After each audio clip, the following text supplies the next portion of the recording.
20वीं सदी का आगाज होने को था। लोगों का कहना था कि फिजिक्स में आगे अब कुछ नहीं बचा। न्यूटन के नियमों ने आधी फिजिक्स को निपटा दिया था। परमाणु, अणु और एक्सरे जैसे सूक्ष्म कणों की खोज हो चुकी थी। रेडियोधर्मिता का पता भी लग चुका था। प्रैक्टिकल लैब में यानी प्रयोगशाला में भले ही कुछ काम हो पाता, लेकिन पेन और कलम लेकर के अपने सिद्धांत रचने वाले अपना बुढ़िया बिस्तर बांध करके अब जाने की तैयारी करते थे। लेकिन 19वीं सदी के अंत में यानी दिसंबर के महीने में एक ऐसी घोषणा होती है जिसने पूरी फिजिक्स की कहानी ही पलट के रख दिया। सॉल्वे भौतिकी अधिवेशन, ब्रुसेल्स, 1927।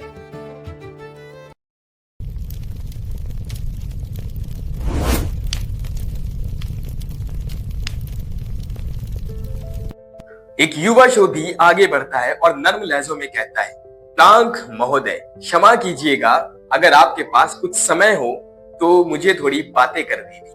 काले कोट, गोल ऐनक लगाए सिंगार फूकते हुए मैक्स प्लांक ने कहा, तुम्हारा लहजा तो अमेरिकी लगता है, किसके विद्यार्थी हो? लड़के ने जर्मनी में कहा, जी मैं हार्वर्ड से आया हूँ, अभी मैक्स बॉन्ड महोदय की देखरेख में डॉक्टरेट कर रहा हूँ। खैर, लड़के ने अपना पहला प्रश्न पूछा, सर आप लोग इस निष्कर्ष तक कैसे पहुंचे कि प्रकाश सिर्फ वेव नहीं और ये क्वांटम फिजिक्स क्या है? इसके जवाब में मैक्स प्लांक ने कहा, क्या तुमने किसी तंदूर को देखा है या किसी लोहार को जब वो गर्म भट्टी में किसी लोहे को गर्म कर रहा हो? हमें लगता है कि जब कोई चीज सबसे ज्यादा गर्म होती है तो वो लाल हो जाती है, लेकिन ऐसा नहीं है। जब वो लोहार उस लोहे को गर्म करता है तो वो लाल हो जाता है और ज्यादा टेम्परेचर बढ़ाने पे वो पीला नीला भी हो सकता है। मतलब जैसे जैसे टेम्परेचर बढ़ेगा वो अपना कलर चेंज करेगा, या फिर यूं बोलो कि टेम्परेचर जितना ज्यादा होगा वेवलेंथ उतनी कम होगी।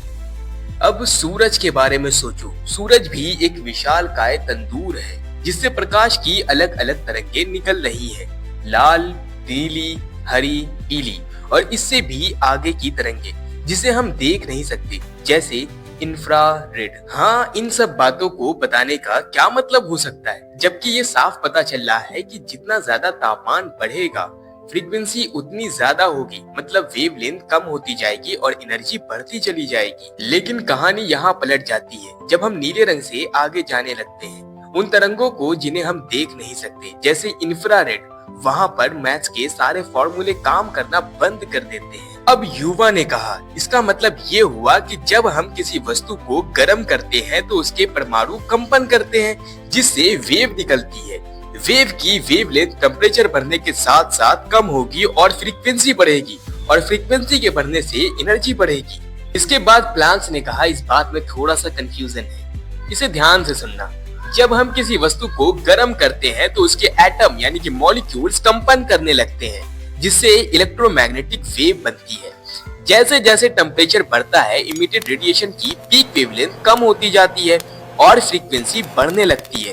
फ्रीक्वेंसी के बढ़ने से एनर्जी भी बढ़ती है, लेकिन एनर्जी यहाँ पर कंटिन्यूअसली इंक्रीज नहीं होती, बल्कि एनर्जी के छोटे छोटे पैकेट्स में होती है जिनके फिक्स वैल्यूज होते हैं।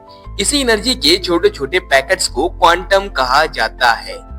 इसका मतलब ये है कि गर्म वस्तु से निकली हुई रेडिएशन कंटीन्यूअस दिखती है, लेकिन उसकी एनर्जी का इमिशन और ऑब्जर्प्शन डिस्क्रीट पैकेट्स यानी कि क्वांटम के फॉर्म में होता है। और यहीं से शुरुआत होती है क्वांटम फिजिक्स की। इसके बाद मैक्स प्लांक ने उस लड़के की ओर मुस्कुराते हुए कहा, यार तुम्हें तो ये सारी बातें पहले से पता थी, फिर भी तुम मुझसे ऐसे पूछ रहे थे जैसे तुम्हें कुछ मालूम ही नहीं है। खैर जाने दो, तुमने अपना नाम क्या बताया था? Myself, Robert Oppenheimer.